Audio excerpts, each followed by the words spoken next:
gadget review, and this one I was going to make it the action camera, but I ended up actually buying something else that I thought was worth making a video, and I have been using it for about 1,000 kilometers, so I can give you my honest, on-road thoughts on it as well. This phone holder here, there's not actually that much that's remarkable about it. The box was empty and wasn't any instructions, but it's pretty self-explanatory. So basically how it works is you just press this button here and it pops it open fully, and then you push your phone in, it pushes this button which makes it go, and then it tightens up your phone. And the way you attach it to your bike is just by putting in this thread here and then tightening it to the level that you want. Then you get this little nut thing, and you just thread it on like that, and then yeah, it gets tightened onto the bar. So we'll go install it on Simba and I'll show you what it looks like.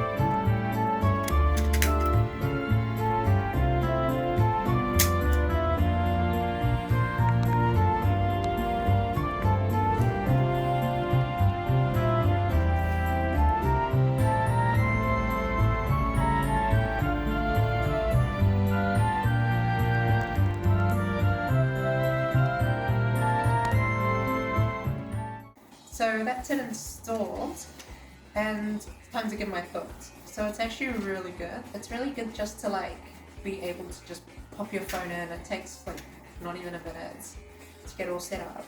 I would recommend getting some touch sensitive gloves. My gloves that I have, they don't work with my phone, but I have traveled probably a bit over 1,000 kilometers with my phone on there. And my phone's a pretty big phone. It's the Galaxy Z Flip 3, and I obviously have it unfolded so I can see my maps and stuff, and it works quite well, so I totally recommend it. Price wise, this one was about 30 New Zealand dollars, which is ridiculously cheap for a phone holder. I would say though that it is not the most secure thing, and obviously with an expensive phone you want to be able to protect it properly, but it does do the job, and it's better than an open pocket or something else. But yes, I have ridden with it in all sorts of terrains, so in the city, on a mountain, on some sort of rough, gravelly kind of roads, and it has been completely fine, but it just doesn't feel that secure sometimes. It has a little bit of wiggle room, which does give it a bit of concern. And also the other thing is that it vibrates a lot, so because of the mechanism, when you're recording, it does make quite a bit of rattle, so yeah. But I would totally recommend it with $30. If you can, I would recommend that you do step it up to an actual proper brand, rather than Joy Room, which is obviously just a generic brand. But yeah, that's my little mini review on the Joy Room phone holder. I totally recommend it. It works really well.